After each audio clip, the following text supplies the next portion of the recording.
Sa magandang umaga mga par, ha? Bukas ko ng FB, punong-puno yung wall ko, yung road rage. yung road rage na may ano mga par, yung mga mainit na ulo, ha? Ako, nagmumotor din ako pero wag ganun.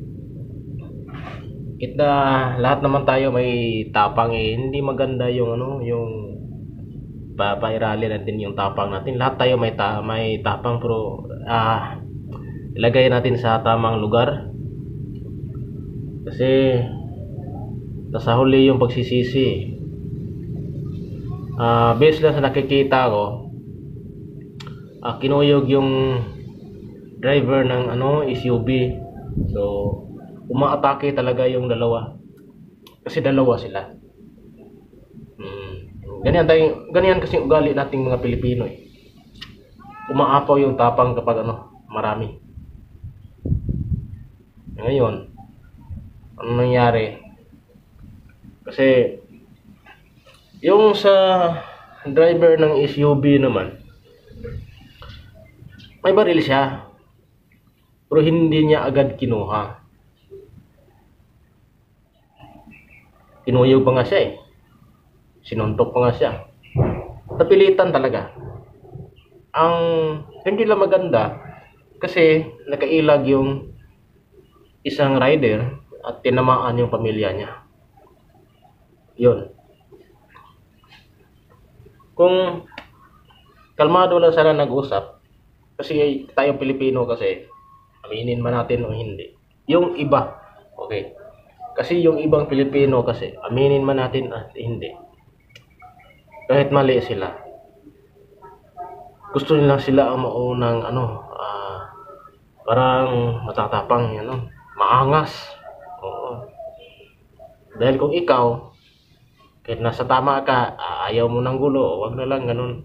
Parang ganun ang nangyari. So, parang yung mali nila natatakpan, ano. Ganyan yung Pilipino. Iba yung ibang Pilipino. Ako nagmumotor din ako pero ilang beses ako nakapag ano, may nabundol pa nga ako eh. Pero hindi na yung natumba, nabundol lang. Pero daan natin sa maayos na usapan. Kung sino may pagkakamali, matuto tayong humingi ng tawad. At kung may mali siya, matuto tayong tumanggap ng ano, tawad. Huwag yung kasi tayo nasa daan eh, ano eh, andyan talaga yung disgrasya sa daan. So dapat huwag mainit na ulo. Ano lang yan, pag nagasgas, ano, motor lang yan o sasakyan lang yan. Hindi yan buhay. Gaya nangyari, napilitan si kuya. Ano nangyari ngayon? Kasi ganito kasi pa rin. Para sa akin yung sobrang matatapang, bubu yan. Bakit? Ganito eh. Wala namang patutunguhan, magandang patutunguhan yan eh. Sobrang tapang mo. Kung ikaw mapatay, kawawa pamilya mo. Kung ikaw mamamatay, kulungan bagsak mo, kawawa pa rin pamilya. Wala talaga magandang patutunguhan yan eh. Sa sobrang tapang. Kaya bubu. Kaya mag-isip. Yung tapang natin, ilagay natin sa tamang lugar. Hindi yung padalos-dalos. Sa daan kasi mainit talaga, mainit na panahon. Huwag mo anuhin. Makiusap tayo. Huwag yung hindi may iwasan yan sa daan na may git-gitan kasi ang dami na rin sa daan eh. Hindi lang kayong dalawa dyan eh, ang dami eh. Diba? Hindi na pambut. Dami kasi natin dyan sa daan. Kaya matuto tayong kailangan magdisiplina tayo sa sarili. Huwag yung pairalan yung tapang, lahat tayo matatapang eh.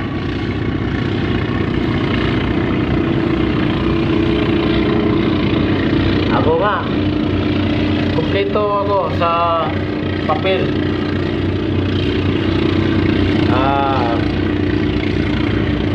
Ilang beses ako na nabundol, natamaan. Pero pa nga isang beses na iniwan lang ako, na natumba ako. So hindi ko na inano yan. Bumangon ako. Yung iba tumigil, sabihin okay ka lang, ganon. Halika pag-usapan natin. Ganon. Hingin sila ng tawad. Okay lang, walang problema, natural yan sa daan. Okay lang yan. Sa susunod mag-iingat kasi mahirap talaga pag mapuruhan, hindi makapag hanap buhay, di ba? Mag-ingat. Kita ko ang mainit ang ulo ng rider eh. Dalawa sila eh. Sumugod eh.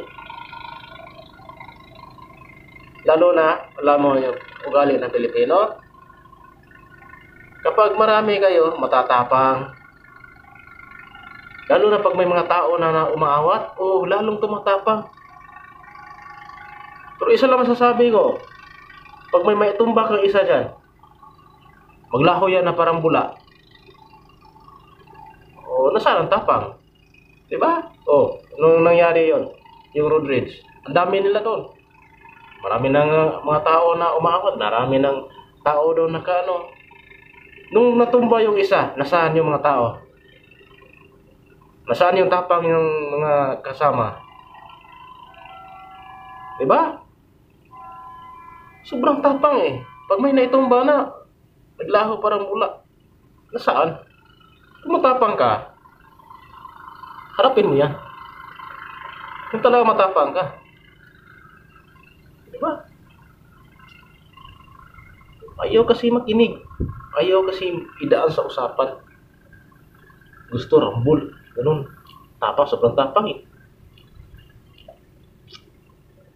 Kita ko, ang dami. Kinuyog si kuya eh. Ang dami. Dalawa. Tapos may isa pa yun. Hindi nakaano yung isa. Parang naghanap na pagkakataon na makasuntok eh. Nangyari nung natumba na yung isa, naglaho parang bula. Nag-iisa lang si kuya doon, yung may baril. Diba? Ganyan tayong Pilipino,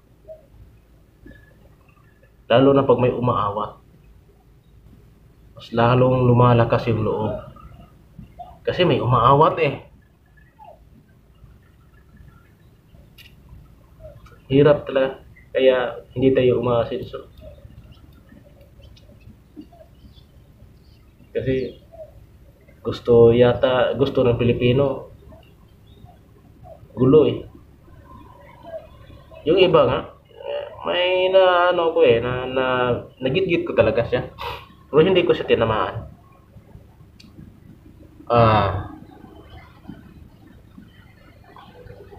Sinigawan niya ako.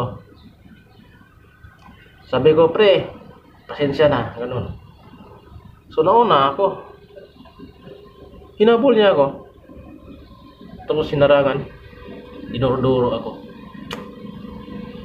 Ang ginawa ko, bumaba ako sa motor, sinabi ko sa kanya, sinabihan ko siya, so kalma ka lang, huwag mong pairalin yung tapang mo. Dahil lahat tayo, tila ikaw yung may tapang, ako meron.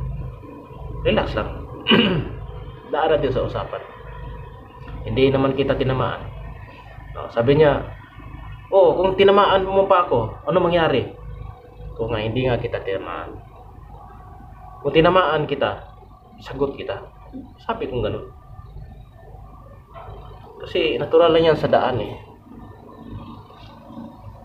Habang ikaw ay umaakyat ng sasakyan mo at hawak mo na manibela, kailangan baon mo yung mahabang pasensya at expected na yung disgrasya. Andyan talaga yan. Kung ayaw mo na ganon, huwag ka na magbumili na sasakyan. Yan lang kasimple mga pa.